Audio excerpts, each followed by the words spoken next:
Welcome back to Voice Vulnerabilities, where we are vulnerable and share our common struggles and experiences as human beings.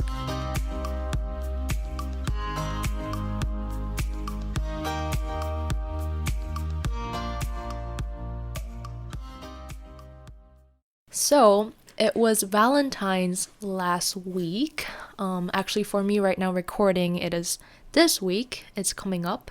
But I thought it would be a fun idea to talk about relationship anxiety and relationship attachment styles for this week.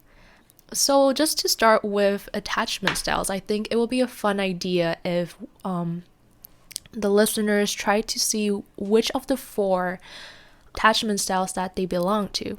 So the attachment theory actually stems from a psychologist called John Bowlby, and he worked with a psychologist named Mary Ainsworth, and they did a experiment with babies' attachments.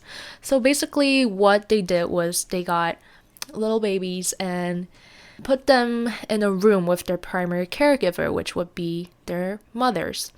And what they did was they left them with their moms in the room for a while, had some toys around where they could play with, and in the middle, the caregiver would get up and leave, and a few moments later, a stranger would come into the room.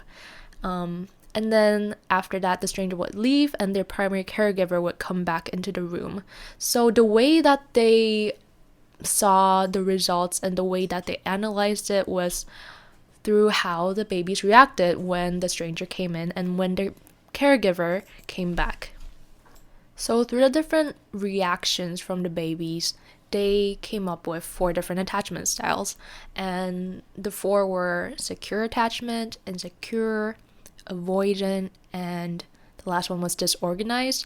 But I'm not going to really talk about the attachment styles from childhood, but more from adulthood, because we're talking about relationships in adulthood, obviously. And basically, based on these 4 attachment styles that babies or people in their childhood get from their relationship with their caregiver, it will prolong until their adulthood, and it gives a foundational base of what people would feel in relationships and how secure they feel in relationships. So that is kind of the crux of the attachment theory by Bowlby, and these are the 4 attachment styles that were kind of renamed from the previous experiment that I explained. So try to listen to all these 4 attachment styles and point out to see which one you think that you belong to. You can let me know. You can just think about it, and it might be very helpful for you to analyze your own emotions and your own patterns that you see in relationships, whether or not that is in family or with friends or your significant other. So the first one, which is the ideal one, is secure attachment, and this constitutes the majority of the adult population. Generally, people feel good about themselves and others. They're not afraid of intimacy, and they generally have a good trust about others and don't fear abandonment. So these people ideally were given a lot of care when they were younger, so they feel secure. The second one is dismissive individuals, also known as dismissive attachment style. And this is where people tend to feel good about themselves, but they don't really consider other people's thoughts, or they don't really trust others. They are content with themselves, and they're content with being with themselves and being alone, and they don't really search for other people's reassurance. The third one would be preoccupied individuals, and these are people who really want an intimate relationship, but they worry that others don't want to be as close to them. So there's kind of a misunderstanding that goes on with preoccupied individuals. They're uneasy in their relationship and constantly anticipate threats and problems in their relationships, so they can't really go up to the person and be honest and raw.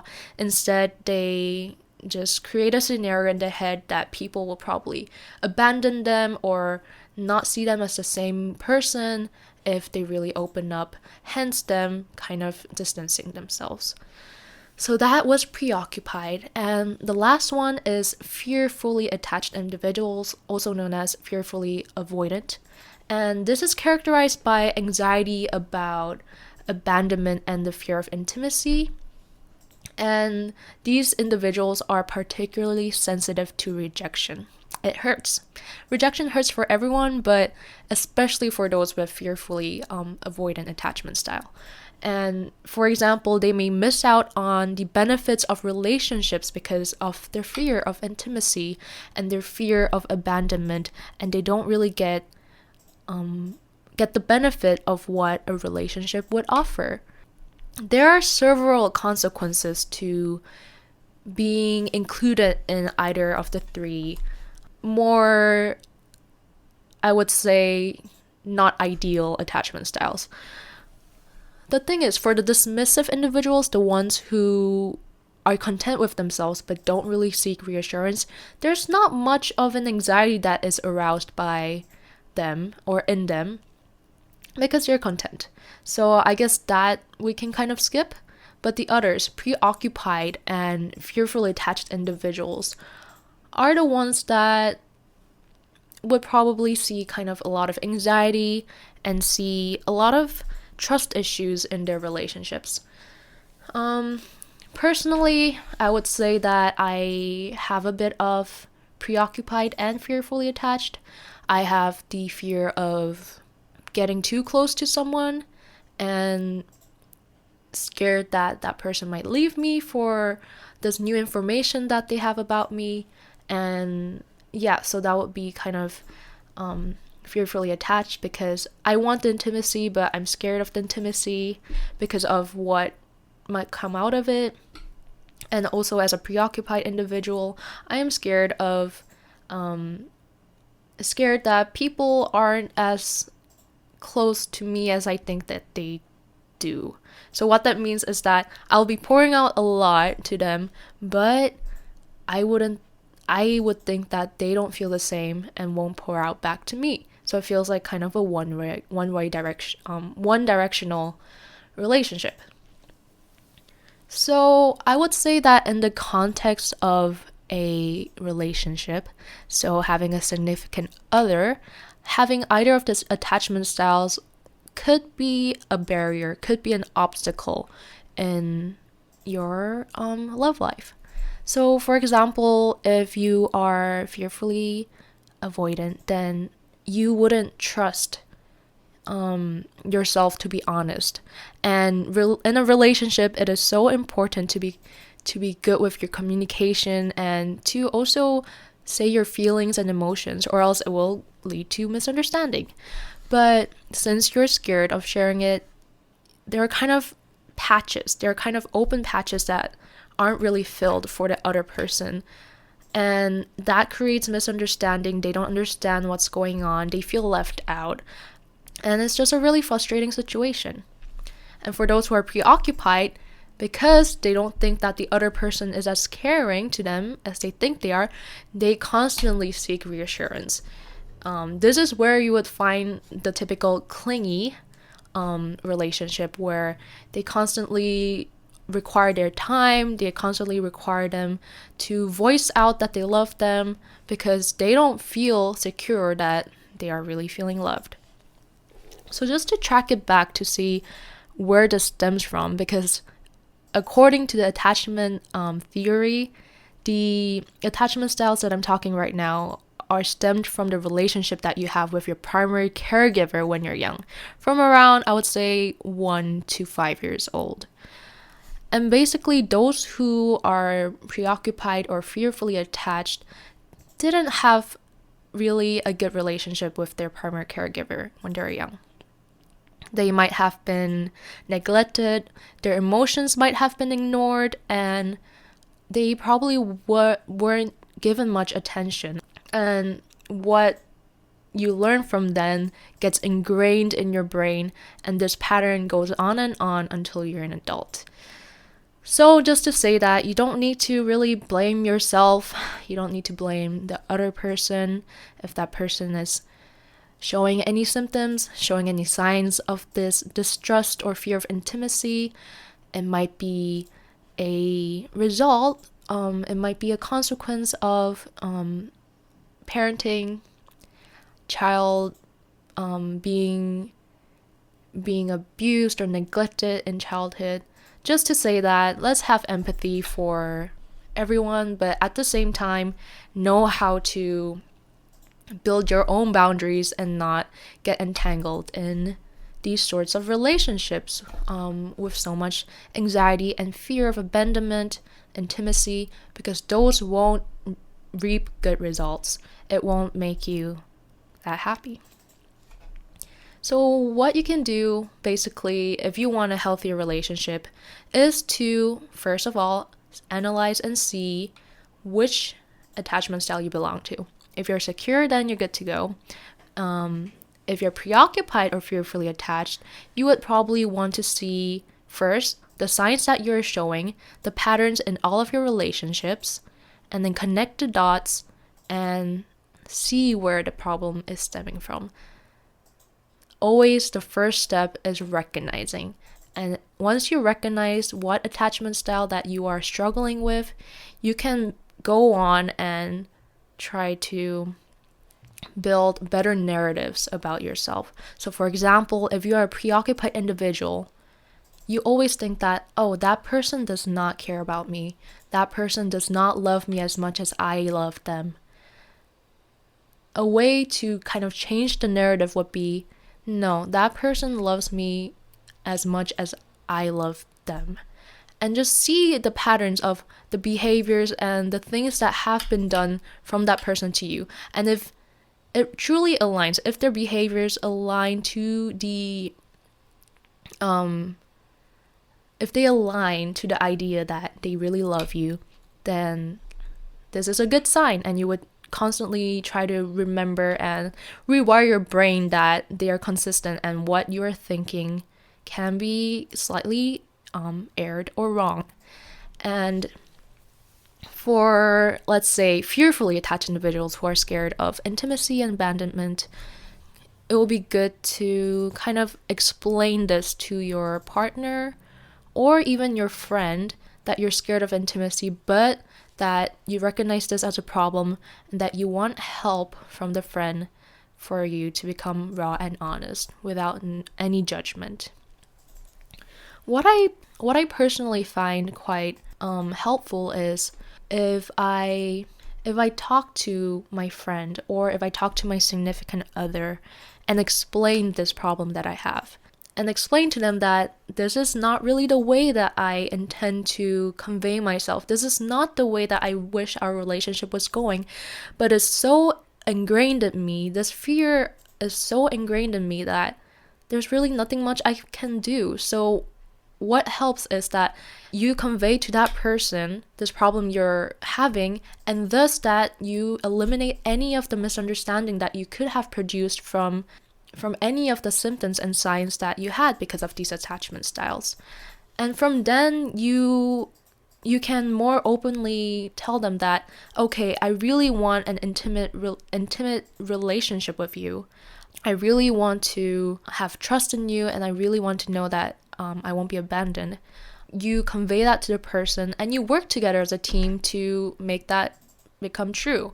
And one thing that I found quite helpful is if I just ask them, hey, I'm feeling scared right now that you will abandon me. I'm feeling scared that you don't care about me. I'm feeling scared that after opening up, you think I'm annoying. I would just be very raw and honest about this and get reassurance from that person that not at all. That's not at all what they were thinking about. And absolutely, it was the opposite.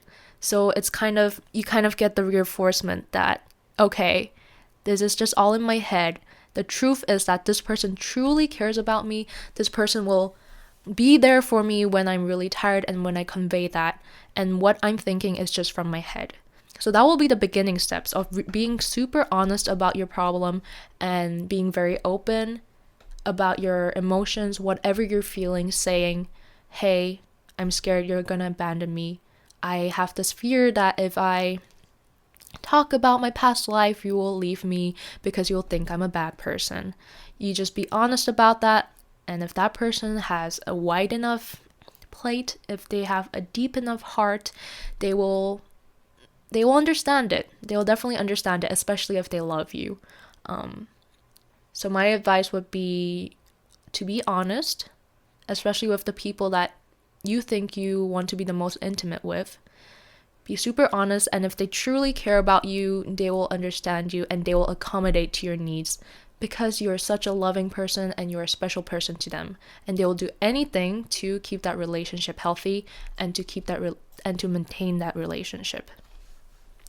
So that's just a little tip about how you can deal with these more insecure attachment styles, to be honest. But also a note aside again that it's not your fault at the end of it, because attachment theory says that it's built from kind of a unstable relationship that you had in your childhood, whether or not you were neglected literally or much more emotionally unintentional, but it is quite possible.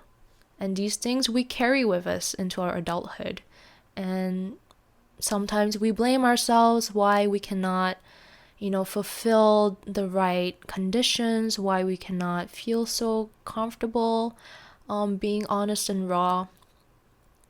But there are all reasons to it, so don't blame yourself. Be gentle on yourself, and as I said, try to recognize the problem and be honest about it with the ones that you really care about. So moving on, I also wanted to talk, especially today as I'm talking about relational anxiety or relationship anxiety, about the psychology of ghosting. So I'm not sure if any of you have experienced ghosting at all. I myself haven't, which I feel grateful for, but I know that is a common thing that goes around. Basically, for those who don't know what ghosting is when you're in a relationship, but one partner either completely deletes you from your contacts and just does not talk to you anymore and never comes back to you. And for the other person, that might feel very shocking, and it might be very hurtful because of all the intimacy that you have shared and all the care that suddenly a partner doesn't talk to you and gets out of your life, basically. And this will probably build further distrust in other relationships about being intimate, and it will stir fear of abandonment and stir fear of intimacy for that other person, which is terrible and really shouldn't be done. But I also wanted to talk especially about ghosting in the perspective of the person who is ghosting, because some people might be curious about why do people even ghost in the first place. It's such a terrible thing, but terrible things happen, but not without any reason. So basically, people who ghost, I'm not saying for all the people, but I'm talking about a majority of the people who ghost are people who are just scared of stirring up emotions or going through hard stuff such as a breakup, or they may be kind of scared of the intimacy and they would want to just rather erase all of that in one go without any friction. So people who ghost might have the attachment styles of a fearfully attached individual, which I said is anxiety about abandonment and fear about intimacy. So for those who might be scared of intimacy, might start getting extremely nervous and really just paranoid once a relationship gets serious and once things are more out in the open. And once it hits to a point where it's not just flirting, it's not only light things, it's getting super, super deep, they get super scared because they don't want to show the deeper side of them. They don't want to open it all up, and they're scared of what might come out if they do express themselves more deeply. And because of that, it's a way of escaping. Ghosting is a way of escaping, basically, this fear, and not having to deal with any emotional conversations with the other partner, because it's intimidating. For those who just don't like stirring up emotions, for those who don't want any of the conflict, ghosting might seem like a easier way out of it. So that's just a short explanation of why people might be ghosting. It's not ideal, but it can happen if especially that person is extremely scared of intimacy, extremely scared of showing themselves because they think that it would lead to abandonment because they showed another part of them that might not be as pretty, and they might think that it might harm them if they open up that much to another partner. Not to say that ghosting is acceptable or justifiable. I definitely think that at least send a text, at least give a sign that you can't deal with this anymore, or you can even just bring up another excuse, It doesn't have to be digging. If it hurts so much or if it causes you so much anxiety talking about, fear of abandonment and intimacy, then just at least try to make another excuse to at least let the other person know that you're going to be leaving and not just leave them hanging in the air or waiting for you, because it can really hurt and it can really consume a lot of that person's time and a lot of the person's thoughts, because they don't know. They might be waiting for your text. They might still think that you're going to be there for them again one day, when obviously you're not going to be. So I guess that's just the final words that I have for today. I hope you enjoyed the episode. Let me know below if you related to any of the attachment styles, whether you're secure, dismissive, preoccupied, fearfully attached, any of them. Drop down in the comments down below, or you can just email me any questions or topic suggestions that you might have. I also accept any questions. I might do a Q&A format for my podcast if it's requested. And I also wanted to let you know that I will be posting every Thursday from now on, so be notified about that, and hope you have a wonderful day. Hope you had a good Valentine's, whether or not you're single or with your parents or with your significant other. You deserve so much love, and you deserve to be vulnerable with your loved ones. So thank you for tuning in, and I will catch up with you next time.